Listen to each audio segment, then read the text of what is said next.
10,000 টাকা দিয়েও কাজ শুরু করতে পারবেন। তার দৃষ্টান্তমূলক হচ্ছে আমি নিজে। কারণ আমি যখন শুরু করেছি তখন আমার ঘরে একটা ড্রেসিং টেবিল ছিল, সেই ড্রেসিং টেবিল দিয়ে আমি পার্লার শুরু করেছি। আমার ইচ্ছা শক্তি ছিল, আমার কাজের প্রতি অদম্য ভালোবাসা ছিল। তো ক্ষুদ্র মানুষকেও সমাজে বড় করে তোলার চেষ্টা।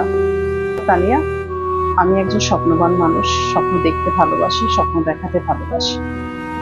আর স্বপ্ন দেখতে ভালোবাসি বলেই নিজেকে ভালো রাখার চেষ্টা করি। আর নিজেকে ভালো রাখার চেষ্টা থেকেই, অর্থাৎ হচ্ছে রূপচর্চা ভালো লাগা থেকেই আমার হচ্ছে এই পেশায় আসা। আর আমি একজন বিউটিশিয়ান, পাশাপাশি একজন কন্টেন্ট ক্রিয়েটর। আমি যখন পার্লারটা দেই তখন মনে হচ্ছিল যে আমি ভাবছিলাম যে কি নাম দিব। তখন হচ্ছে আমার মেয়ে বলছিল যে মামুনি, আমরা হচ্ছে তোমার নাম, আমার ঘরের সবার প্রথম অক্ষরের নাম দিয়ে আমার পার্লারের নামটা দিব। তখন এই পার্লারে আসলে যারা আসে রূপচর্চা করার জন্য, অনেক সময় একটা নেগেটিভ ধারণা থাকে যে পার্লারে গেলে নাকি ফেস পুড়ে যায়, বিভিন্ন ধরনের মেডিসিন দেওয়া হয়। পার্লার সম্বন্ধে সমাজের সব স্তরেই হচ্ছে একটা ভ্রান্ত ধারণা হচ্ছে যখন তারা জানে না, কিন্তু যখন তারা জানে তখন কিন্তু আসলে খুব ভালো একটা ধারণাই করছে। কারণ আপনি পিছনে তাকালে দেখবেন তখন কিন্তু মানুষ অনেক অনুন্নত ছিল। আপনি এই গলাচিপাতেই দেখেন না কয়টা পার্লার ছিল আরো 10 বছর আগে। আমি যখন এসেছি তখনই হয়তো বা হাতে গোনা 1-2টা পার্লার ছিল, কিন্তু বর্তমানে এটার গলাচিপা শহরে কিন্তু অনেক পার্লার তুলে গড়ে উঠেছে।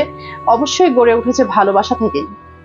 হ্যাঁ, তাহলে এটার প্রতি মানুষের পিছনে খারাপ ধারণা ছিল, বর্তমানে হচ্ছে অনেক ভালো ধারণা হচ্ছে এবং তাদের থেকে আমরা কিন্তু সহযোগিতা পাচ্ছি, ভালোবাসা পাচ্ছি। সব ধরনের কাজই হয়ে থাকে, facial, hair cut, rebonding, hydrofacial, laser treatment, তিল রিমুভ, মেস্তা,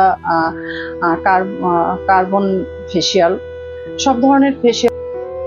উপকৃত কত হচ্ছে সেটা তো আমি বলতে পারবো না, তারা জানবে। কিন্তু আমি চাচ্ছি নারীরা তাদের নিজেকে ভালোবাসুক।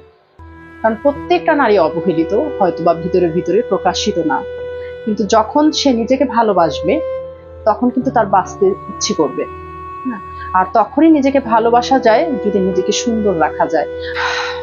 হ্যাঁ, অবশ্যই আমি এখনো আমার ঘরের মধ্যেই আমি পার্লার দিচ্ছি।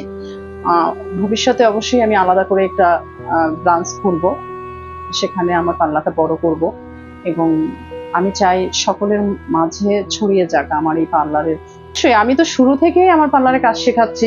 আমি এ পর্যন্ত 40 জন স্টুডেন্টকে কাজ শিখিয়েছি এবং এখনো আমার এমনকি যারা অসহায় তাদেরও কিন্তু আমি কাজ শেখাই, বিনা টাকাতেই কাজ শেখাই যারা অসহায়।